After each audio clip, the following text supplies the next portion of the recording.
안녕하세요. 임신 출산의 모든 것 임출TV입니다. 오늘은 임신 초기 약 복용 관련해서 얘기를 해볼까 합니다. 우리가 임신을 하게 되면 그 순간부터 마음대로 아프기도 힘들다는 생각을 많이 하시게 될 텐데요. 자, 일단 임신을 하게 되면 일단 산모님 본인뿐만 아니라 뱃속에 있는 태아에게도 영향을 줄 수 있다는 생각 때문에 많이 아프지 않다면 되도록이면 참고 약 복용을 하지 않으려고 하시는 경우가 많은데요.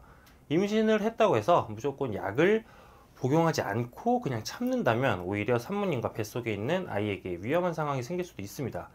이럴 때는 차라리 빠른 치료와 증상을 완화시키는 것이 도움이 될 수 있는데, 그렇다면 임신 중에 약 복용은 어디까지 가능할까요?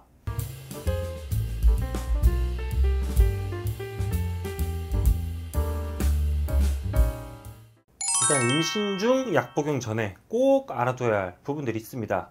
먼저 첫 번째, 같은 약이라도 임신 시기에 따라 산모와 태아에게 끼치는 영향이 다릅니다. 약물이 태아에게 직접적인 영향을 미치는 시기는 임신 초기라고 합니다.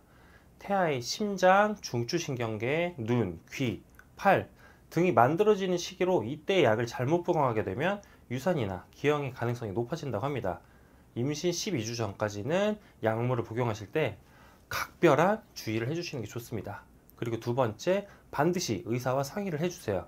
임신 중에 약 복용은 의사가 먹어도 된다고 허락했다면 복용하고, 그 복용법도 처방 전 그대로 지키는 것이 아주 중요합니다. 임신 중이시라면 반드시 의사와 상의를 해주세요. 자, 그리고 세 번째, 너무 민감하게 생각을 하지 마세요. 태아에게 영향을 줄까봐 두려움에 무조건 약을 먹지 않으면 산모나 태아에게 오히려 좋지 않다고 합니다. 약의 복용 여부를 떠나서 불편한 점이 있다면 이것을 해결할 방법을 찾으면 됩니다. 주의는 해야 되지만 너무 민감하게 생각하지 않으셔도 됩니다. 자, 그러면은 임신 중에 복용이 가능한 약은 어디까지일까요? 임신 중 약 복용은 의사와 상의 후 처방대로 먹으면 우리가 생각하는 것만큼 태아에게 미치는 영향을 그렇게 크지 않다고 합니다. 모든 약이 안전한 것은 아니지만 복용이 가능한 약도 있습니다. 자, 먼저 첫 번째, 감기약. 임산부가 일상생활이 힘들 정도로 감기에 걸렸다면 의사의 처방에 따라 감기약을 복용할 수 있습니다. 심한 고열은 태아에게도 좋지 않다고 합니다. 두 번째, 소화제나 위장약. 임신 초기 입덧으로 구토, 소화불량 때문에 고생의 약을 먹는 산모님들이 계실 텐데요. 장기 복용이 아니라면 큰 문제는 없지만 위염이나 위장에 문제가 있다면 꼭 의사의 처방을 받아주세요. 자, 세 번째, 설사약. 좌약이든 바르는 약이든 치질약에는 스테로이드제가 극히 적은 양이 들어있기 때문에 크게 염려하지 않아도 되지만 담당 의사에게 꼭 확인 후 복용을 해주시기 바랍니다. 네 번째, 비염약이나 알레르기약. 사람에게 끼치는 영향은 아직 알려진 바 없지만 장기간의 사용은 피하는 것이 좋습니다. 코에 뿌리는 스프레이 형태라면 전신에 미치는 영향이 적어서 걱정하지 않아도 된다고 합니다. 다섯 번째, 치질약. 설사를 멈추게 하는 약 자체는 태아에게 영향이 없지만 설사가 계속되면 그 원인을 찾는 것이 좋기 때문에 산부인과나 내과에서 진찰을 받아보시고 의사와 상의를 해보시는 게 좋습니다.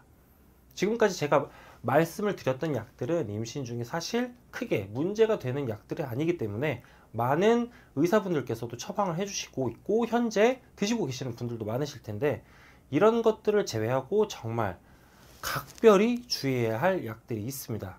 임신 중 약 복용은 태아의 기관이 형성되는 시기에 가장 큰 영향을 미치는데 그 시기는 임신 5주에서 10주 사이입니다.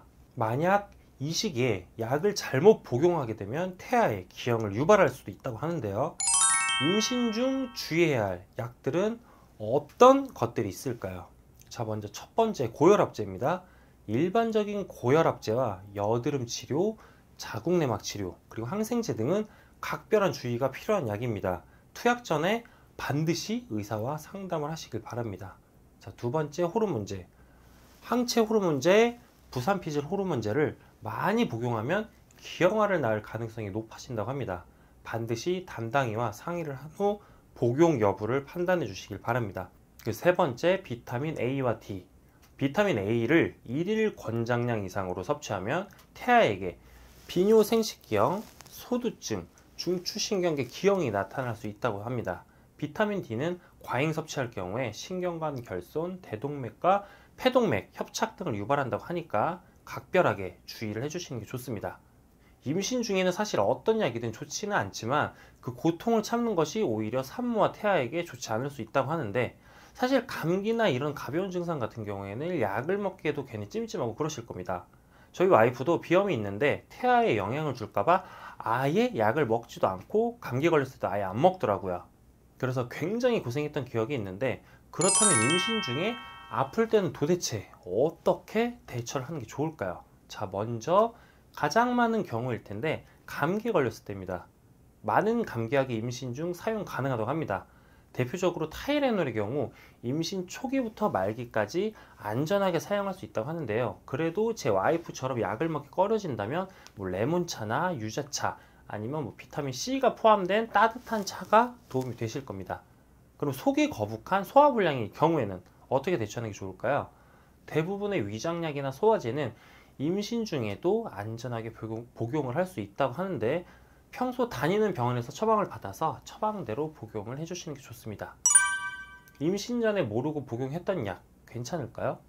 임신인 줄 모르고 복용했던 약 때문에 걱정을 하시는 분들이 꽤 있으실 텐데요. 이런 경우 임신을 확인한 순간부터 약 복용은 중지를 하시는 게 좋습니다. 피임약을 복용했는데 임신이 되었다면 대부분의 연구 결과 임신 전 경구 피임약을 복용한 임산부에게 태어난 아이의 기형 발생은 증가하지 않는 것으로 보고되었다고 합니다. 임신 초기에 사후 피임약을 복용한 경우에는 기본적으로 태아 기형 발생 위험률이 증가하지 않았다고 합니다. 흉부 엑스레이를 찍었다면 대부분 진단적 검사는 태아에게 영향을 줄 수 있는 방사선 피폭량을 초과하지 않는다고 합니다.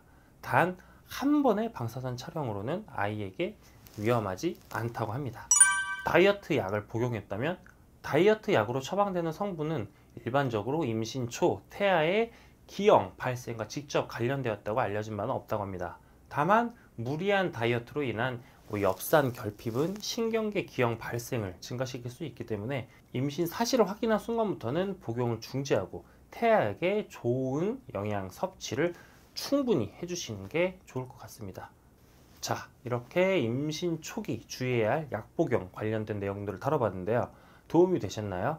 가장 좋은 건 안 아프고 약을 아예 안 먹는 게 좋겠지만 사실 그러기는 쉽지 않으실 겁니다.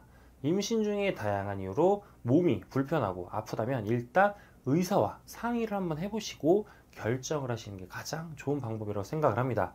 약을 과하게 먹는 건 당연히 안 좋지만 그렇다고 아예 안 먹고 참는 것도 태아에게 좋은 영향을 끼치지는 않기 때문에 적절한 치료를 받으시는 게 좋다고 생각을 합니다.